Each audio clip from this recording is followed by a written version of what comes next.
Hi friends, நான் இன்றைக்கி குட்டி பாப்பாவை வச்சுட்டு எந்த மாதிரி வேலை செய்கிறேன்னு பார்க்கலாம் வாங்க.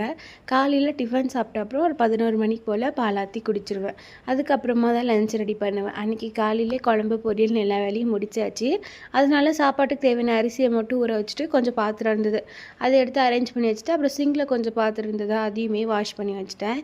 இன்றைக்கி மந்த்லி ஷட் டவுனாக எனக்குமே டைம் இருந்தது. குட்டி பாப்பாவும் தூங்கிட்டு இருந்தாங்க. எப்படியாச்சும் இன்றைக்கி ஃப்ரிட்ஜை அரேஞ்ச் பண்ணிடலாம், க்ளீன் பண்ணிட்டு தான் ஸ்டார்ட் பண்ணேன்.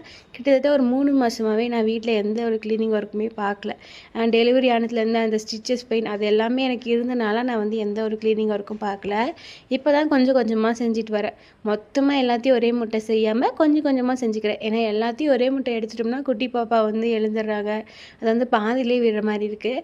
அதனால ஒவ்வொரு நாளைக்கு ஒவ்வொரு ஏரியாவாக பிரித்து இந்த மாதிரி தான் க்ளீன் பண்ணிகிட்ருக்கேன். இன்றைக்கி ஃப்ரிட்ஜை ஃபுல்லாமே க்ளீன் பண்ணி அரேஞ்ச் பண்ணியாச்சு. இப்போ ஃப்ரிட்ஜ் ஓரளவுக்கு நீட்டாச்சு. எப்படி இருக்குன்னு கமெண்ட் பண்ணுங்கள். ஓகே.